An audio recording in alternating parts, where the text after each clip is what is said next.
Hello, everybody. I'm going live strategically. Don't worry if you're not seeing this live, but you're seeing it after. But yeah, I wanted to continue to test going live.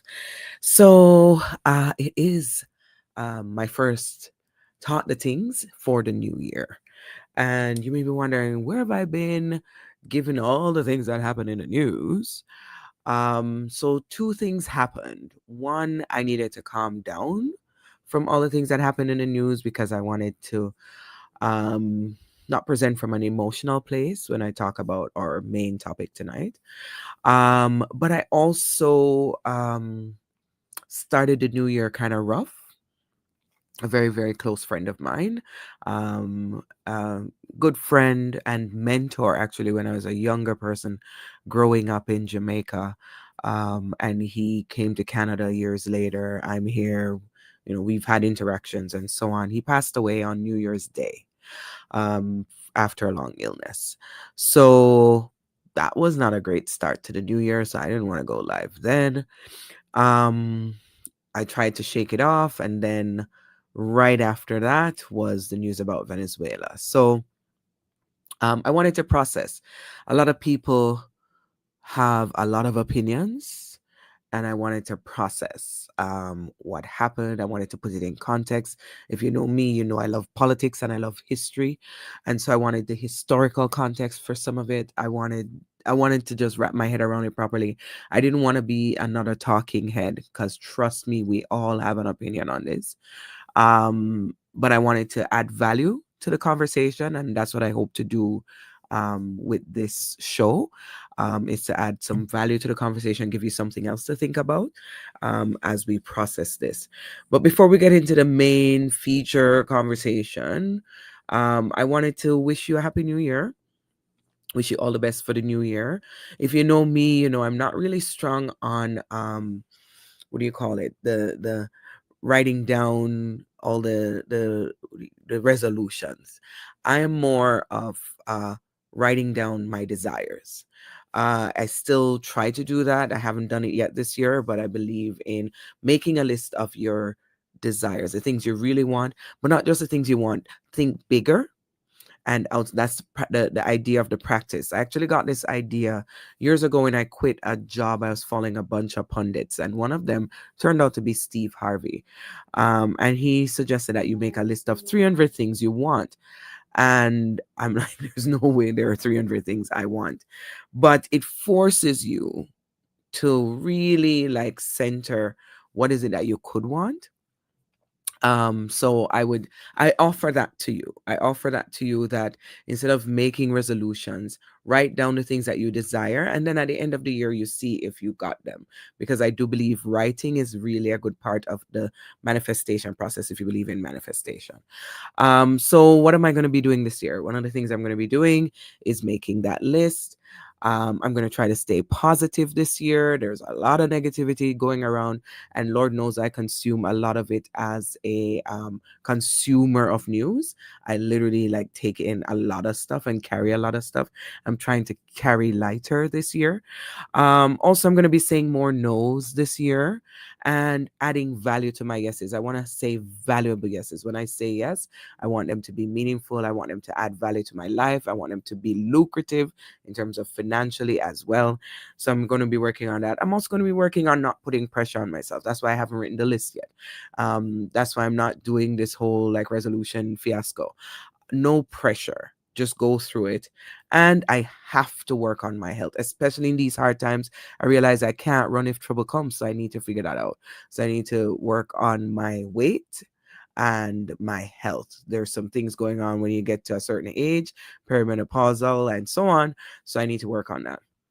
Another thing I want to offer to you as we go into this, as we continue to go into this new year, is that there's a school of thought that the new year doesn't really start until spring. If you notice, spring is where the blooms come up, the flowers, the whatevers, the buds, the new buds come out of the earth after a winter. So I want to offer that to you too. That if the first month, the first day, the first days don't seem so hot, don't seem so nice, don't worry, you have spring. So that's that. Now we're gonna get into the main topic. The main topic today, of course, is Venezuela, and in particular, Maduro being kidnapped. I know a lot of news outlets said he was captured. I take deference to that. Like, nobody can say they didn't know where he was. He was in the country. He wasn't running. So was it captured or was he kidnapped? So anyway, um that's where we're gonna go with the conversation this evening. So yeah, that's where we're gonna go. So first things first, um you, me, everybody else, we have a feeling about what happened here. One Venezuelan minister said they just want our oil. And I think it's safe to say, and you will see further with clips that I'm going to play, that that's pretty much why they're there. It's essentially majority reason why this happened, why Maduro was taken out. Um, yes, he's indicted and, he's appeared in court in New York and all these things and their charges. The charges are hilarious, especially if you consider what has been happening in Venezuela so far or in and around Venezuela. Like, anybody remember the ships that were being bombed? Um, so it's very interesting that we don't mention fentanyl in his charges. Instead, his charges are cocaine, machine gun charges, and all kind of weird stuff. So. Mm, we know and we've heard from the horse's mouth himself, the one who's running the US, that it's about the oil.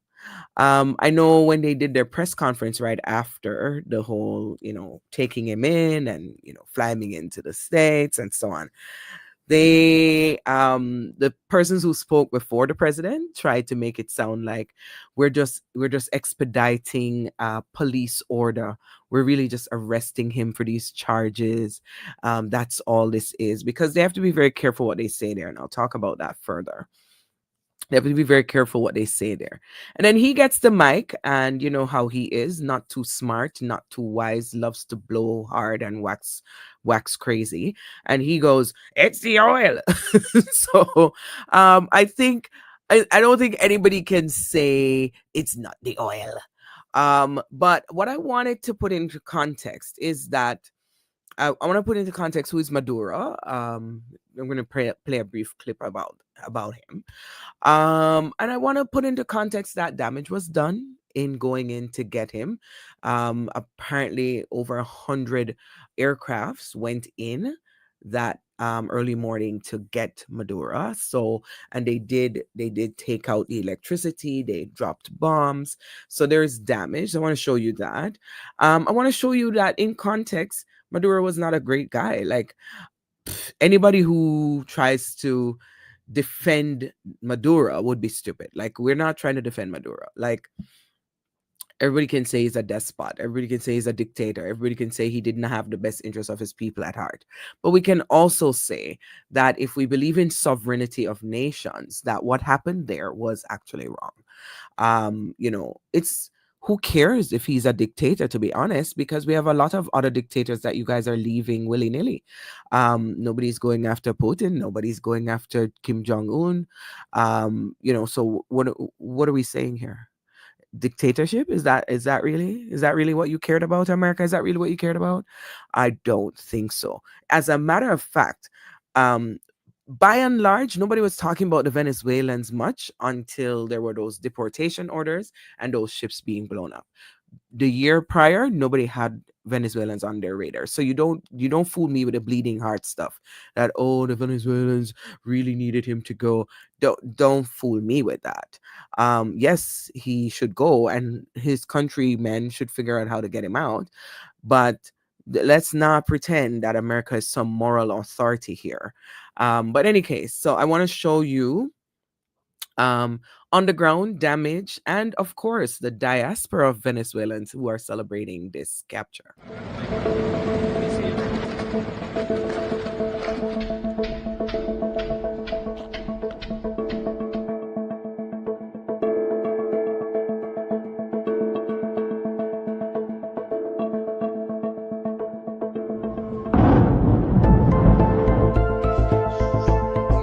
cuando veo las ventanas dan hacia las montañas y veo las montañas llenas de fuego y escucho los helicópteros sobrevuelo, detonaciones. Cuando el helicóptero iba bajando, nosotros tuvimos que accionar, porque si no, nos toman la unidad. Nosotros somos personas libres y vamos a hacer todo por defender a la patria.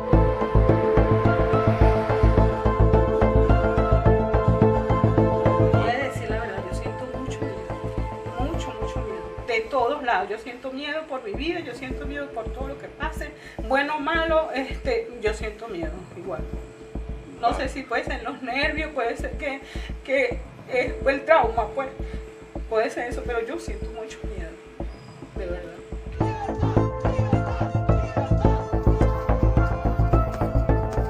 Es grande y poderoso. Este es un sueño hecho realidad. De verdad que este es un sueño que todos los venezolanos soñábamos. Son ya 25, 28 años que llevamos con esta dictadura, con este señor que ya va por el tercer periodo. El 24...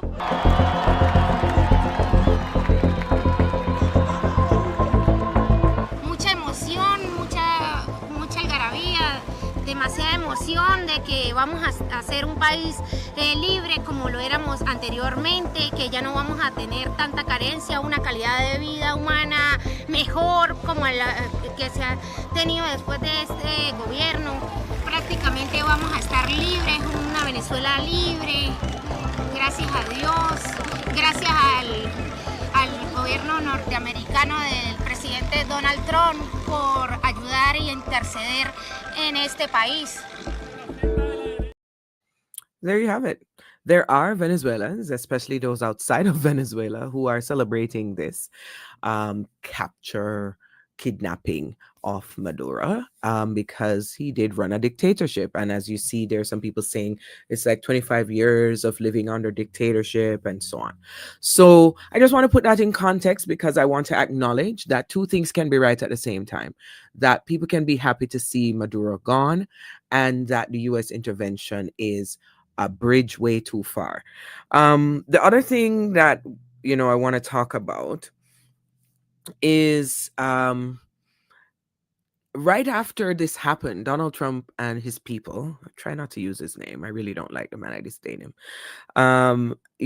They said that they're in charge of Venezuela. That's what they said. They said they're in charge of Venezuela now. So I want to talk about that. I want to talk about under what authority, or did they breach anything going into Venezuela in the way that they did? So the first question I have is, if you are in charge of Venezuela, why is it that the VP, who was handpicked by Maduro himself, is now in charge of the country? If you were doing regime change, wouldn't you have arranged for either the opposition to take over or your own proxy person? That's usually how you do regime change. So I'm not even sure if we can categorize this as regime change, even though that is the context in which we're trying to understand what is happening here. But I don't know, it's very interesting. So let's see this. Vengo con dolor por el secuestro de dos héroes que tenemos de rehenes en los Estados Unidos de Norteamérica, el presidente Nicolás Maduro y la primera combatiente, primera dama de este país, Cilia Flores. Vengo con dolor, pero debo decir que vengo también con honor a jurar en nombre de todos los venezolanos y en nombre de todas las venezolanas, vengo a jurar por nuestro padre libertador Simón Bolívar. Not only was VP Delcy Rodriguez sworn in as the person now in charge of Venezuela, not an American, not some proxy, not some opposition. Not only was she sworn in, but did you hear what she was saying in her swearing in ceremony? She's paying a lot of homage to Maduro. So what is happening here? Who's in charge? Who's actually in charge? What is happening here? What is the plan here? So is the plan to intimidate her? Is the plan to go in and kidnap her if she doesn't follow what you say? What is the actual plan here? The other thing I want to put in context is who is Maduro and who is the wife of Maduro, who is, arrested with him, charged with him, and may be equally guilty of all the things. So let's see. Nicolas Maduro has ruled Venezuela since the death of his mentor and former president Hugo Chavez in 2013. Economic collapse and widespread shortages under his presidency have led millions to flee the country, many to other nations in Latin America or to the United States. He has become increasingly authoritarian in recent years, tightening his control on institutions like the judiciary, the electoral system, the military, but also cracking down on dissent. The last elections in 2024 were widely dismissed as neither free nor fair by international independent election observers. The US has not recognized Nicolas Maduro as the legitimate president of Venezuela since then. Nicolas Maduro, for his part, has always blamed the US's sanctions on Venezuela, in part for the economic collapse of the country. He also accuses the US of wanting to steal Venezuela's oil and its other vast natural resources. The US says that it has taken President Nicolas Maduro to the US to face charges of terrorism and drug trafficking, among other things, in the US legal system, leaving no one ultimately in charge of the country right now.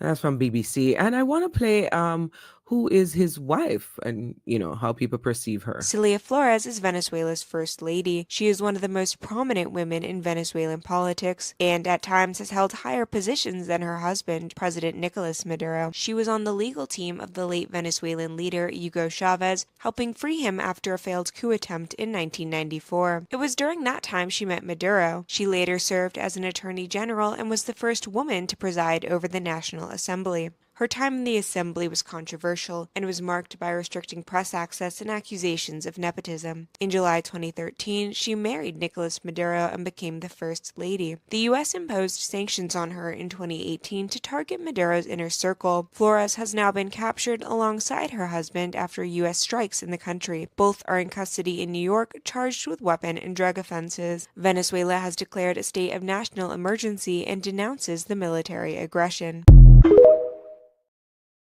So both deeply entrenched in the work of being dictators and leading with iron fists. So no, we're not crying for them. But we also want to talk about, was this legal? What happened here? Was it legal? I'll tell you something. A lot of illegalities have been happening leading up to this. I'm extremely still mad, still upset about what has happened with the fishing boats that were outside of Venezuela in the water and that were blown to smithereens by the US. Like the level of egregious action that's literally cold-blooded murder. Like, let's just say that these weren't fishermen, which there's no evidence to say they weren't. Let's just say they weren't. What is the charge for how do you handle somebody who's a drug dealer? How do you handle somebody who's a drug smuggler? Is the sentence death? Because if that's where we're in a very dangerous and scary place as a people. If you think it was okay for them to kill more than 100 people, blowing them to smithereens in these small boats, if they were trying to carry fentanyl, I doubt those boats could manage what they're trying to do. So, and all the experts have said that Venezuela is not known for fentanyl. Venezuela is known for cocaine. So what exactly was that in aid of? And you know that in September, when they did one of the bombings, there were two very visible survivors of the boat attacks, and they ordered a secondary attack to kill them, to eliminate them. That borders on or is a war crime. So a lot of wrong has been happening leading up to this situation in taking out Maduro. So here's the other thing that I want to position for you. The UN Charter. The UN Charter primarily, through Article 2, prohibits threat or force against another state's territorial integrity or political independence, making invasions unlawful, except for self-defense. There is no argument that can be made for self-defense here. There isn't. So what they have been doing is trying to not use words like invasion, and attack, if you notice, because they know they're way out of pocket, extremely out of pocket for what they're doing. And so they are being stealthy now. I find the government authorities being very stealthy in terms of how they position these conversations right now, because they know that they are beyond the fray, beyond. So I'm going to show you the UN Charter. Let me see if I can size this right. The UN Charter, Article 2, particularly I wanted to look at the Section 4. Section 4 says the cornerstone article mandates that all UN members refrain in their international relations from the threat of or use of force against the territorial integrity or political independence of any state or in any other manner inconsistent with the purposes of the United Nations. So this speaks to sovereignty. So it doesn't matter. It doesn't matter if he's the most wickedest person on earth. Going in this way breaches the UN Charter, Article 2, 4. Right? That's the first thing to note. The other thing to note is that this action was taken separate from Congress. The US has a Congress, and the Congress has a role to play. I'm going to play for you something that the head of their Congress in the US said, and then we'll talk about the role of the Congress. This is Mike Johnson. You said the United States is not occupying Venezuela. So how is the United States going to run Venezuela? Like the president has said repeatedly, saying that the United States is in charge of Venezuela. And how much is this going to cost the United States taxpayers in terms of dollars and troops? Look, some of these things were discussed in the SCIF. I want to say that the way that this is being described, I think, is accurate. This is not a regime change. This is a demand for change of behavior by a regime. The interim government is stood up now, and we are hopeful that they will be able to correct their action. They cannot participate with narco-terrorists and very dangerous international criminal organizations that harm and target Americans, frankly, and traffic all of these dangerous drugs into our country, that do all this great harm to our country. They cannot continue that activity. We have a way of persuasion, because their oil exports, as you know, have been ceased, and I think that will bring the country to a new governance in very short order. So we don't expect troops on the ground. We don't expect direct involvement in any other way beyond just coercing the interim government to get that going. Look, I expect that there will be an election called in Venezuela. I mean, some of these things are still being determined, of course, but it should happen in short order, and I think it will need to be so that their economy can remain stabilized and the country can remain stabilized. I swear to you, these non-democratic people who hate democracy sick my actual stomach. So he's here saying, oh, it's not regime change, it's asking the regime to change. Fast and loose and fancy with the words, eh? Semantics heaven for them. Amazing. So here's the thing. The role of Congress is this. They have the sole power to formally declare war. So this is why the administration is not using certain terms, because they know that come November, if they lose Congress, they can all be pulled up for breach. So they're very slick with the wording. The Constitution grants the Congress the exclusive power to declare war. A formal declaration requires a simple majority vote in both the House and the Senate. And the U.S. has formally declared war on only 11 occasions. The last time was during World War II. Now, they have a little clause. There's a little clause that the administration has utilized. This clause is that since World War II, the U.S. has often engaged in military conflicts without a formal declaration of war. Instead, Congress has passed resolutions known as the Authorizations for use of military force, AUMF, which provides the president with statutory authority to use the military in specific situations. This was the workaround. There are timelines to this, because apparently, like, they have to do certain things within 30 days and 60 days before it becomes like full-on breach. And when he had spoken to Congress about Venezuela was long before this kidnapping of Maduro. So there are some little questions there that maybe Maduro can even use in his trial to try to establish what is really going on here, and is this actually legal action that is being taken. So we have to understand things in their context. They went and did unilateral activity. Unilaterally, they're like, we're going to do this.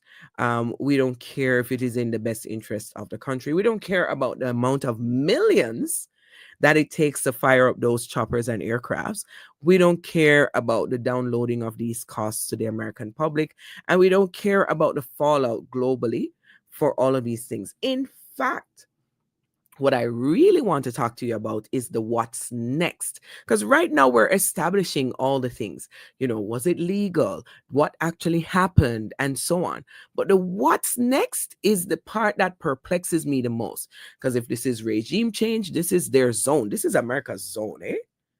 America loves a regime change. They always fumble it, always ruin people's lives behind it, never yet benefits the persons on the ground, never yet benefits the common person. But this is their zone. They do enjoy doing it. So this is some of the stuff that we're looking at, that is literally playing out before us. So let's talk about what's next. And I want to talk a little bit about America's track record with regime changes. And I want to play for you what these cretins are saying they plan to do next. But before we do that, I want to hear from the economist that I really, really appreciate, Mr. Sachs. Jeffrey Sachs. He has some interesting commentary online. You can go and follow up with him. I'm going to play this for you so you see who it is, and you can go and look for what he has to say, because he has years of experience with America and this bullshit. I regard the United States as the most lawless and dangerous country in the world by far. You cannot believe how much misinformation we get every single day. Because I have advised more than 100 governments around the world. I have seen things with my own eyes. I've seen US CIA coups with my own eyes. Governments lie, but superpowers make super lies. And if you're running the largest war machine in the world, you are going to lie all the time. The entire Iraq war was not because they thought there were weapons of mass destruction. Weapons of mass destruction was the outcome of a focus group inside the Pentagon. How are we going to sell this war to the American people? Who made the decision 2 days ago that ATACMS can shoot deep inside Russia? Another brilliant move. We don't even know if the President of the United States is compos mentis right now. We have a deep state that takes these decisions, not a word of explanation to the American people. It's all lies. And I've seen it all through my life because I've been advisors to prime ministers and to presidents and to central bank governors and to some of the wonderful people on this panel. And I've seen a lot. Jeffrey Sachs ain't never told a lie on this one. This one is literally the zone. This is their zone. Lies, lies, lies. Weapons of mass destruction that never happened. Now they were talking about fentanyl. Then all of a sudden they stopped talking about fentanyl. Now we look at Maduro's charges and it has cocaine. Right? And they can't even resist letting it be known that they're in there for the oil interest. But there's other stuff going on that I'll talk about in subsequent shows about, this sphere of influence and where this came from. I think it's very interesting. Actually, let me touch on it a little bit. So the clown in chief said, He's now calling it the Monroe Doctrine. And everybody's like, oh, that's so corny. But it's not just corny. He is renaming the Monroe Doctrine, and saying that that's kind of the power with which he is working to do these changes in Latin America and the Caribbean. I'm from the Caribbean, so these things are very personal to me. The political is personal, in case you didn't know. But let's talk about the Monroe Doctrine for a second, because this is where they get this sphere of influence. And if you have been keeping up with all the talking heads online, all the pundits online, they are referring to the sphere of influence again. As a matter of fact, they feel like China and Russia did not intervene and save Maduro because of this sphere of influence conversation being back on the table. People believe that this is what's happening. So here's what the Monroe Doctrine says: that the Monroe Doctrine was proclaimed by President James Monroe, a horrible president, 1823. It was a U.S. foreign policy that stated that European nations should not interfere in the affairs of the American continents, that is, the North and South Americas, which were no longer open to colonization. And in return, because a lot of people forget that part of the Monroe document, in return, the U.S. would not meddle in European affairs. It established separate spheres of influence for the Americas and Europe, asserting U.S. dominance in the Western Hemisphere and preventing further European colonialism, though it evolved to justify U.S. interventions later. So that's the essence of the Monroe Doctrine. And in context, it was originated when Latin American colonies were gaining their independence. And so there's a conversation here. Hey, we don't want them to be recolonized. We don't want them to be recolonized by Europe. So here comes Monroe's Doctrine. You stay over there, we stay over here. This is our sphere. But for years, America hasn't really claimed this Monroe Doctrine. But as you can see, this administration, especially with Mr. Burns, you know who I call Mr. Burns, Stephen Miller, they feel that they should go and dig up all the old laws, including ones that they have used against Venezuelans in America, the Alien Acts and so on, to do their handiwork, their dirty work. So just so you know, in context, when you hear him talking about the Monroe Doctrine, that's what he is talking about. So I want to let you hear now where they think the next moves are, because they're not done. This apparently is just the tip of the iceberg. Taking out Maduro out of Venezuela is just the tip of the iceberg. They have these plans. Some of it is in Project 2025. I wish people had read it. I wish people had listened when people told them to read it. But outside of that, they don't have a lot of detailed planning, because I tell you, I believe this man rules from chaos.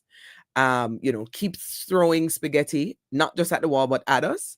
So while you're wiping off some of the mess, he's throwing another piece of mess. So that's what I think. Look who showed up on Air Force One to lend their warmongering dirty ways. This guy. You just wait for Cuba. Cuba is a communist dictatorship that's killed priests and nuns. They've preyed on their own people. Their days are numbered. We're going to wake up one day, I hope in 26, in our backyard, we're going to have allies in these countries doing business with America, not narco-terrorist dictators killing Americans. This is a big frigging day. And everybody in the world is thinking differently than they were just a few days ago because of what you did. Cuba is ready to fall. Yes. Cuba looks like it's ready to fall. I don't know if they're going to hold out. But Cuba now has no income. They got all of their income from Venezuela, from the Venezuelan oil. They're not getting any of it. And Cuba literally is ready to fall. And you have a lot of great Cuban Americans that are going to be very happy about this. Do you see these guys laughing like Cheshire cats? Cuba is next. Cuba's going to fall. Cuba's going to fall. Lindsey Graham come from under a rock, for this moment like this. He's about to shine now, because this is he salivates on this shit, right? I wish they would listen to like some Gen Zs. Like, don't listen to me because I'm an X. And Gen Xers, we've seen like all the things. We cross all the generations. I wish I would listen to some Gen Z. Gen Zs have no interest in this warmongering bullshit that they're doing. This theft of resources that they're pawning off as regime changes. So listen to them again. We're going to be more prosperous because of the business deals. And there are going to be Americans alive today because he shut down a narco-terrorist state called Venezuela. This is a good thing, not a bad thing. And the oil companies are going to go in and rebuild their system. They're going to spend billions of dollars, and they're going to take the oil out of the ground, and we're taking back what they stole. Remember, they stole our property. It was the greatest theft in the history of America. Nobody has ever stolen our property like they have. They took our oil away from us. They took the infrastructure away. And all that infrastructure is rotted. I sometimes I don't even have words to speak after he speaks, because it's so infuriating. You hear him? They're over there, oh, the narco terrorists, and he just goes straight to it. The oil. We're going to go in the oil. We're going to take out the oil out of the ground. We're going to take out the oil. This mofo, always trying to line him and his friends' pockets. We're going to go in and we're going to fix the infrastructure. Nobody told you the infrastructure was broken, right? I have a whole show on Venezuela, Chavez's take, what really happened, because if you notice, Chitolini keeps saying they took the oil from us. They took our oil from us. It's not your oil. It's not in America's ground. It's in Venezuela's ground. They have the world's largest reserves of oil. Largest. They're number one on the list. I've shown you this before. Right? It's not your oil to take. I don't understand this neo-imperialism BS, where innocent lives are being lost so that you and your friends can laugh like Cheshire cats and grin about how you're going to make some big money now at the expense of poor people. Here we are again. Right? So you heard Graham say Cuba. And we've been hearing them say other things like Greenland. And we've been hearing them say Colombia. So they're naming for us, and anybody who's in these countries and not paying attention would be stupid to not pay attention, because the good and bad thing about these people is they can't shut up because they're not actually professionals, right? So they can't shut up. So this is where we're going next. This is where we have our eyes set on Cuba. When asked if he's going to take similar action in Cuba, he said he doesn't think he needs to because he thinks Cuba will crumble on its own. Interesting. I can tell them about Cuba because America has a history of dabbling in the Caribbean and Latin America for years. In fact, let me bring up an image for this as I speak to them and their regime changes and all this stuff. Let me see what this is. I think some of these images did not save, so I'm going to have to use this one. So this one shows you U.S. intervention since World War II. Do you see how many interventions they've had? And in the mix, there was Panama, there was Cuba, there's all these places. Let me talk about Cuba a little bit, because it's the Caribbean, 90 miles from Jamaica, where I'm from. The Bay of Pigs invasion was a failed 1961 CIA-backed attempt by U.S.-trained Cuban exiles to overthrow Fidel Castro's communist government in Cuba. This resulted in a humiliating defeat, capture of the invaders, and strengthening of Castro's ties with the Soviet Union. So somebody is failing. Not only do they fail while they're doing it, but they fail after they leave some of these countries in entire mess. Right? Sometimes when people make comments on these things, you guys are so dumb. Anyway, So I'm continuing. So, we talk about that. So there was a resulting humiliation, right? And the other thing that happened, the Cuban Missile Crisis, was a tense 13-day standoff in October 1962 between the US and the Soviet Union, triggered by the discovery of Soviet nuclear missile sites in Cuba, bringing the world to the brink of a nuclear war. This is not new. Like they've always been doing this. Here's another one that they dabbled in. They dabbled in Jamaica, where I'm from.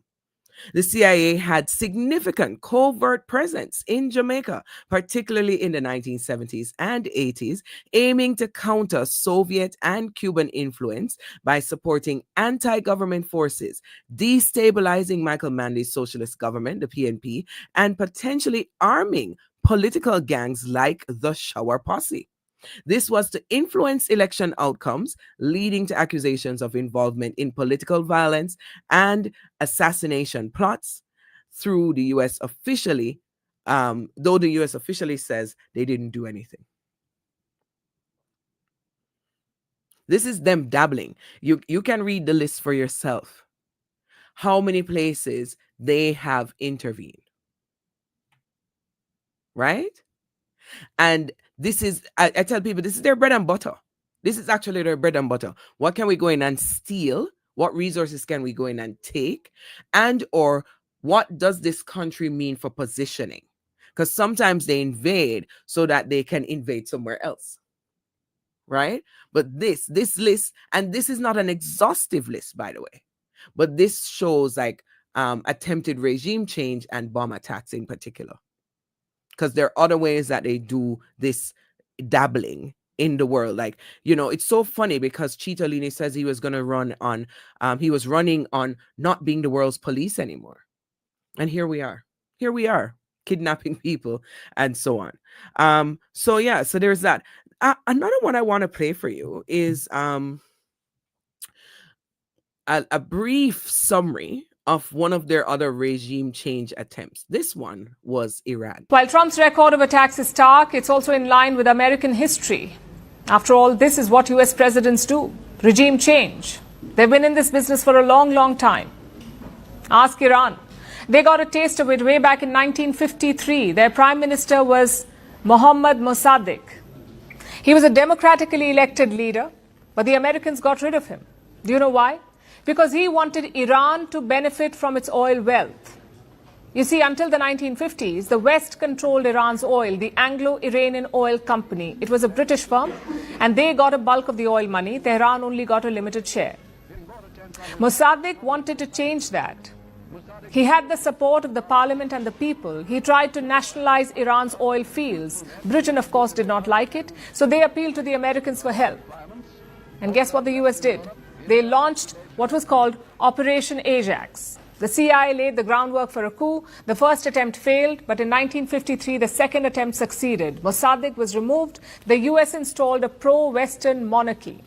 It was under Shah Mohammad Reza Pahlavi. And anybody who knows anything about this country, and I think actually Iran is a very good parallel to use when talking about what happened in Venezuela, because it's about oil, right? Very good parallel to use. And anybody who knows how that ended up, you see what happened with that regime change. You see the impact in Iran. And the conflict with Iran doesn't end. Right? So these things aren't even permanent. They're not even semi-permanent fixes, right? They are means to an end. In this case, access to oil. However, I must say I'm really concerned that they did not have a really well executed plan for Venezuela, because it is bizarre to me that they have not put in their own person. So it's not regime change. But you bomb the place, but it's not war. You want the oil, but you haven't figured out how to stop like the BRICS ships from coming in. There's so much going on. that I'm not so sure they had this all planned out properly. The other places you can look at, Iraq was regime change, and they went in under the premise of weapons of mass destruction being present.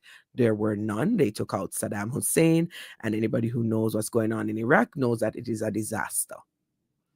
Again, the people on the ground never benefit, and that was 91. Right? Afghanistan. Oh, this was big pie in the face, egg in the face, all the face. The US failure in Afghanistan culminated with a 2021 Taliban takeover. The premise of going into Afghanistan was to get rid of the Taliban. You know? And in 2021, guess who's in charge? Since 2021, the same Taliban.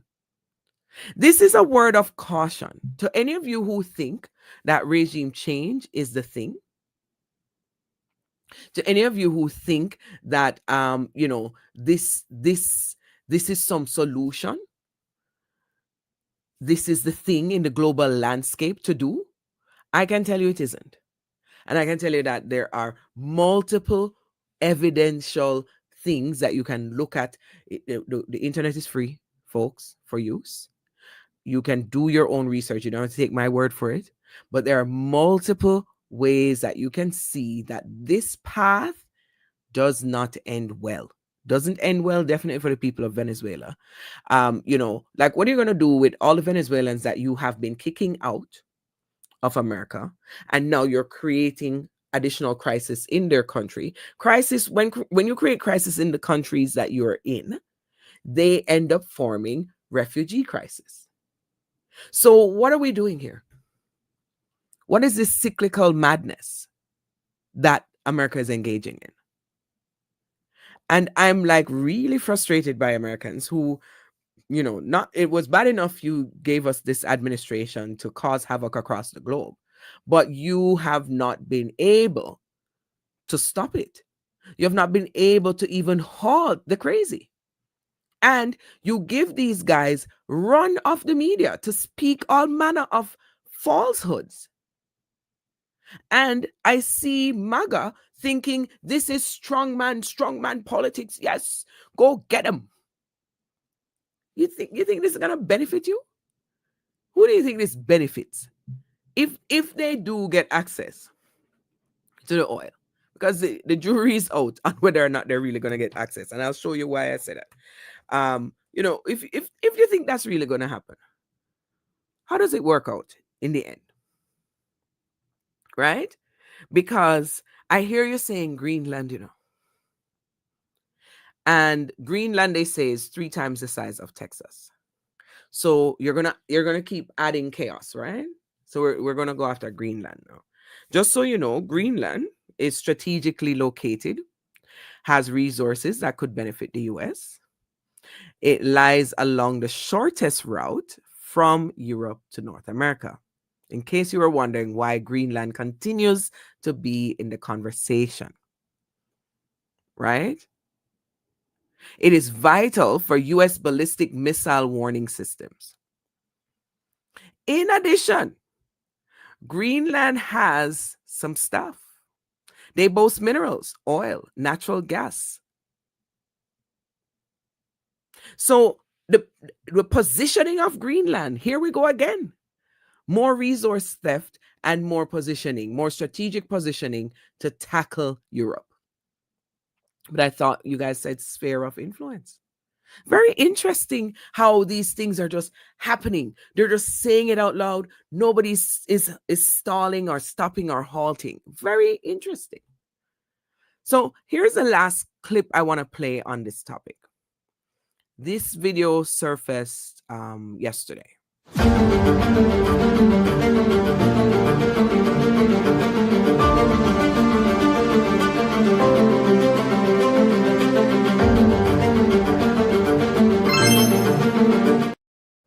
So you see that?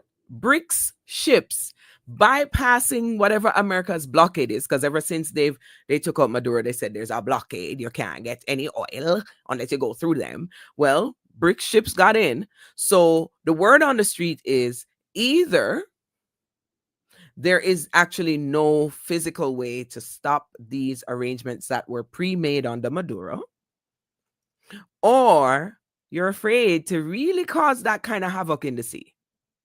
So the BRICS ships got in. And if you'd want to know what BRICS is, it's Brazil, Russia, India, China, and South Africa.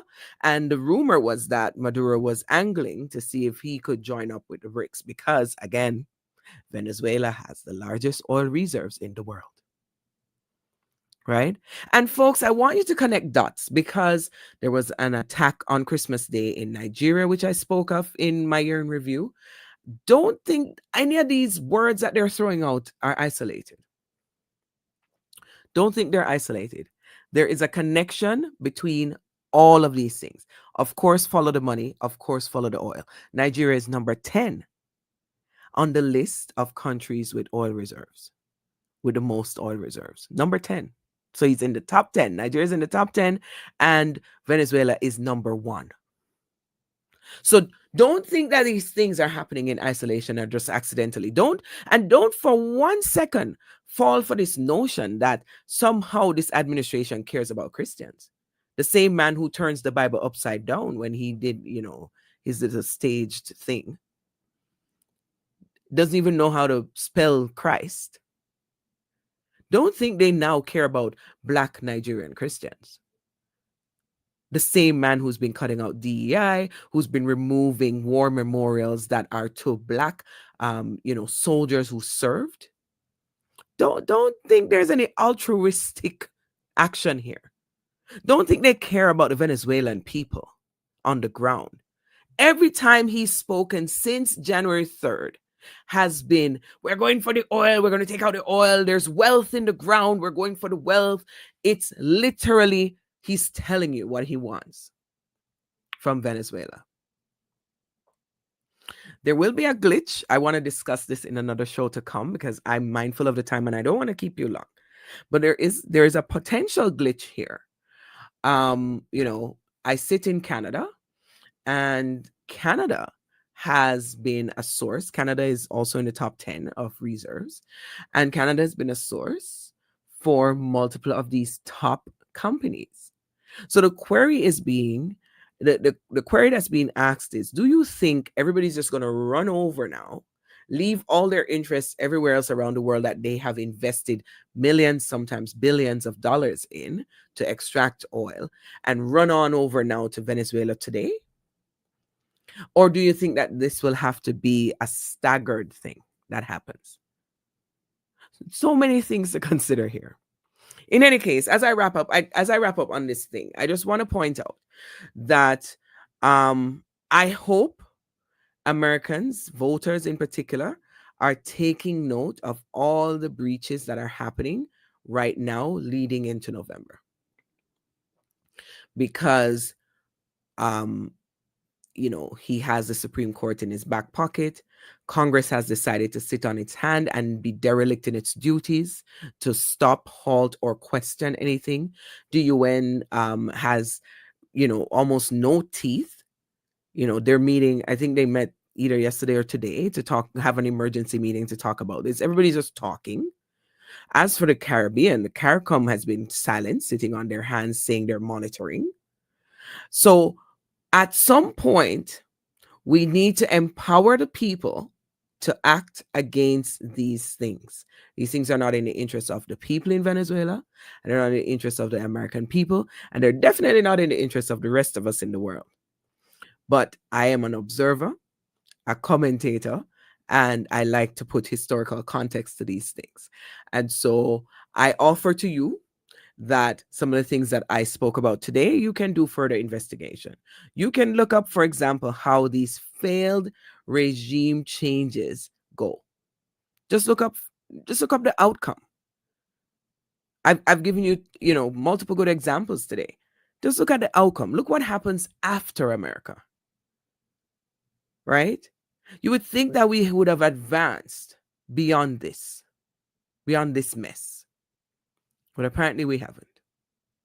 So I hope that all the words that they're saying don't show up as these escalated activities. But I do believe when they say they're going after Greenland, they're going after Colombia. I hear him saying he's going after Mexico and he's going after Cuba. I would not ignore that. I would not ignore that. I think they're doing everything before November that they can. Every breach they can breach, every semantic play they can play, every game they can play, they're going to do before November, because they do know that in November there may be some reckoning at the polls. In fact, yesterday, he was speaking to the media and he says, I think we should cancel the elections. And then he said, well, we can't cancel the elections because they're going to say I want to be a dictator, but I just think the elections should be canceled. Under what grounds? On what basis should the November elections be canceled, sir? Imagine. But because there has been multiple seats toppling leading up to this, so there is an indication that people are waking up. Some people woke up with the Epstein files. Some of the MAGA were like, this is what he ran on. He was going to give us the files. Now the files, it's a game.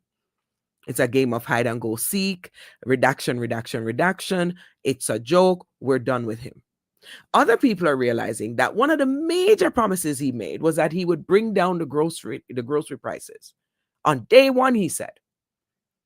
It's now been a year. Where is it? Where are these things that actually impact your day-to-day life? Instead, he's pursuing these other ventures, ensuring that arms and aircraft and oil moneymakers continue to make money. He's already built in a tax break for the richest of the rich in America. So at some point, you guys have to wake up and go to the polls and get back some semblance of order in America. If not for your sake, for our sake, we beg. Please, we beg. You cannot hope to continue doing this.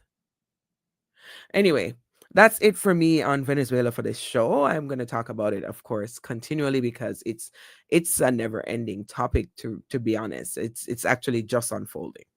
I wanted to leave you on a lighter note. You know that this show is culture, politics, and arts. And in terms of the arts, I wanted to leave you with, some artists from a genre that I love. The genre is reggae. It's reggae and dancehall, really. And I wanted you to look at some people that I've identified to watch. There are some people to watch. One of those persons is Spice. She's about to release new music on Friday. It looks like she's leaning into some new styling. So I think Spice is always somebody to watch, actually. I've mentioned before that she has done significant work post-hurricane in Jamaica, post the Category 5 disaster. She has been very active in trying to render help to those who are, in essence, homeless in Jamaica because of the storm. And so I will always big up all the work that she's doing in her art.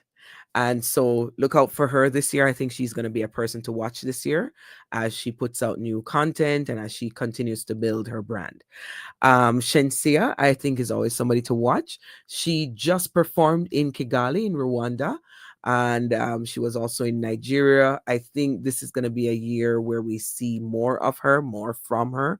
So definitely somebody to watch. There's a young artist named Asian. It's spelled A-T-N, but it's Asian.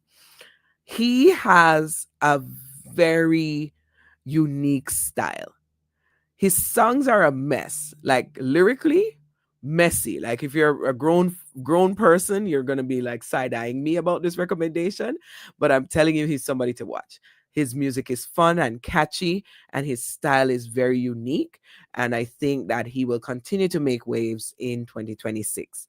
Another person that you should watch is Massacre. I think coming off his stint with Tommy Lee Sparta, they had a bit of a verbal, lyrical feud. At some point it became more than a feud. It became him staking his claim. He's going for the throne. So he's going after the Vibes Cartel. And so I think you should watch him. I also think you should watch out for Chronix, because last year he released Exile, and two of the songs, particularly from Exile, Resilient and Hurricane, became the songs of 2025 towards the end there, especially after the hurricane struck.